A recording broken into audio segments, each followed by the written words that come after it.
Hey guys, this is Jim from MMA TODAY.net, and I'm here with pro MMA fighter Tom DeBlass. How are you, Tom? Very well, Jim. How are you? Very good. This is the second time I was in the room here, Ricardo Almeida BJJ, and I'll tell you, it's a really aggressive room. And when I mean aggressive, it was just hard to walk across the floor. The guys, I came in during the striking session, and the guys were really laying it on. How do you feel about working your striking here? I think it's great, man. You know, like every time you step in this room, you have to be in shape. If you're not in shape, it's going to be a long, long day. And I feel that the closer you are to your teammates, the harder you can train with one another. And I think that's what we really do here. We train hard. It's very close to an actual fight when you watch us train. You think we hate each other, but you know, the professional training it's real, you know? Yeah, that's what I noticed, and that's what I meant about aggressive. The guys weren't being, you know, in a sense, real stiff with each other, but they were definitely bringing it with each other. Your striking looked really good for a big guy. You're a 205-pounder. Yes. You're really moving well. Now you train with Mark Henry, correct? Yes. And how long have you been with Mark for? It's going to be about a year. I've been with Mark. Next month, I think it'll be a year. And how do you feel he's improved your striking? Man, I mean, you can't even compare to where I was to where I am now. I still have a ton to work on, but he definitely, Mark works on the little details. I'm sure you can see with Frankie when he fights. He's really amazing. I'm picking out the things you do wrong and helping you to correct them, you know? So I feel he's, you know, if you ask him, he'll say that I have a million things to improve, which is true, but he doesn't tell me too many times what I'm good at. You know, he really tells me the things I need to work on. So with him in my corner, man, you know, coaching me with my striking, I feel very confident. Well, it's interesting because when I did the phone interview with you, I said that I know three fighters, well, four: Chris Ligori, you, Frankie Edgar, and Chris Wing, that all have that Mark Henry style. It's very loose and elusive and a lot of foot movement. I really think that, you know, the best strikers in the UFC really, you know, no insult to him, but the striking is not at the level that Mark's teaching. I agree. Professor Ricardo too also trains with Mark, and I find we still haven't seen his best in the ring as far as his hands are concerned. But the thing is, it's a blessing and a curse. You know, I'm a 205 guy, but Mark works with Frankie. You know, Chris, both Chris's, Ricardo, the guys are a little lighter. He expects me to have the same footwork as the lighter guys, the same endurance and everything. So I definitely, at 205, I'm not very tall. I'm thick, but I'm not very tall, so I have to have that in and out game, the very fast game, the elusive game. And Mark really works on footwork. So I feel I have fast feet as it is, and he just critiques some of the things that I could do better, and he focuses on that a lot.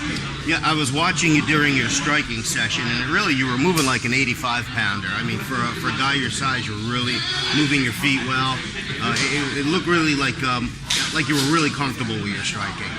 You know, it's funny because when you start training MMA, I was a jiu-jitsu guy before, there's so many different things you have to work on, and now I find myself the most comfortable almost on my feet. You know, I really like being there. I like to fight. You know, and my biggest problem is not being light on my feet and moving forward too much. And when I get hit, I want to hit back right away. But he's teaching me, you know, never stay in one spot, side to side, lateral movement, in and out, use my feints, and that's what I'm really just trying to work on. And I know no matter where around the room, if I'm not doing the right thing, Frankie's watching, Ricardo's watching. It's on video camera, so it's gonna get back to Mark. So I got to try to do the best that I could, even if he's not here.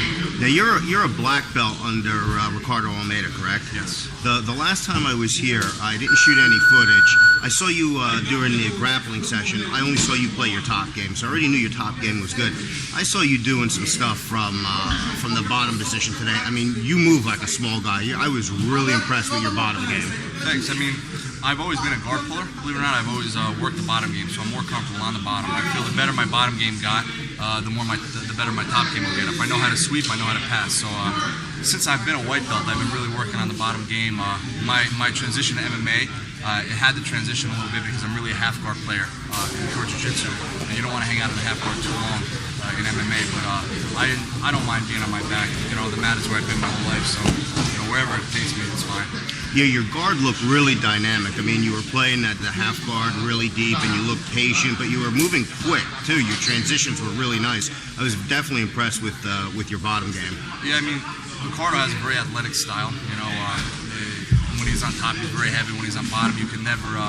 Basically, when I'm on top, for the most part, I have a very strong top game. But when you're on top of him, he kind of moves so well, it's hard to really get a good base. And I feel, you know, working with him through all these years and all the other great guys here, when they get on top of you, if you just try to play a power man's game, it doesn't work. So even though I have a lot of strength, when it comes to world-class jiu-jitsu, strength really doesn't matter as much, you know. So I really had to critique my bottom game to make it more technical. Yeah, it's definitely impressive. You're for sure. I mean, you can strike. You've got great ground. So definitely something that Sean Salmon is going to have to contend with. That's who you're fighting in Ring of Combat. Yeah, Sean Salmon. February 8th. April 8th. April 8th. Okay. I was doing the research on you this morning about your opponents. This will be your fourth fight, Yeah. and you came right out of the gate fighting guys with a lot of fights. Yeah. Was your first fight J.A. Dudley? Jay was my first fight at heavyweight, yeah. He had 7 fights when he fought you. So you were 0-0 and fought a guy with 7 fights. Yeah. Then who was next? Was that Weitzel? Tom DeBlass was next. Okay. Well, Weitzel was the third one. He had 33 fights. Yeah.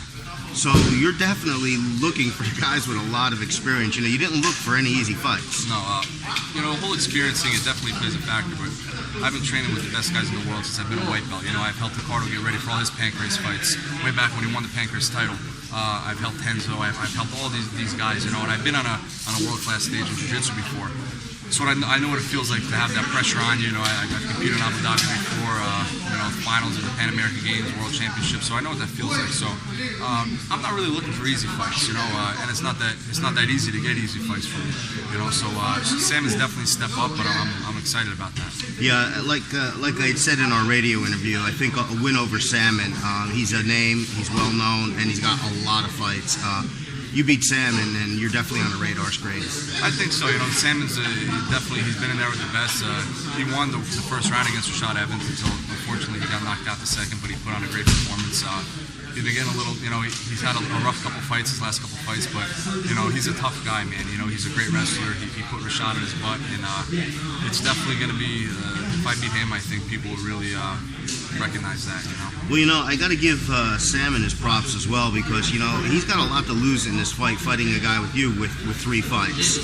So you know he's got to be he must be confident that he's going to win. But I got to give him his props because he loses to you. This is definitely a setback. I think every fighter always thinks, you know, they're going to win. If you ask me if there's any guy in the world that I wouldn't fight, I would say no. You know, I'll fight anyone who my coaches tell me to fight. Sam, I'm sure he thinks he can beat me, as he should. You know, he's a tough guy. He has more experience than me, and it could be a setback if I beat him and then I never fight again. You know, but I don't plan for him to be my last fight, and I think I've proved myself in jiu-jitsu so much to where I'm kind of building a name already. Definitely by the guys I train with as well. You know, so I'm sure he's very confident, as am I. All right, Tom. At the end of the interview, is there any shout-outs or plugs you'd like to give? Yeah, like always, I'd like to thank Jesus and God. First and foremost, I'm having a daughter this week. It could be any day now, you know. So my girlfriend Delilah is giving birth to our first little girl. I'm excited about that. My mom and my dad, my coaches, Mark Henry, Professor Ricardo Almeida, my whole team, man. You know, Frankie Edgar, all the guys at my school, Ocean County Jiu-Jitsu. I feel I have the best students out there, not just technically and tough-wise. They're great people. You know, I have all aspects of life, and they support me. Like I always say, you know, there's nothing that I can really take credit for. I'm just trying to do my best. Thank you for Sean Salmon for taking the fight. I appreciate it. It's an honor to fight you. I can't wait, and that's it. All right, great, Tom. Good luck. We look forward to seeing you. It was April 8th. Yes, sir. Ring of Combat, Atlantic City, New Jersey. Yes. All right, thanks, Tom. Thank you, man.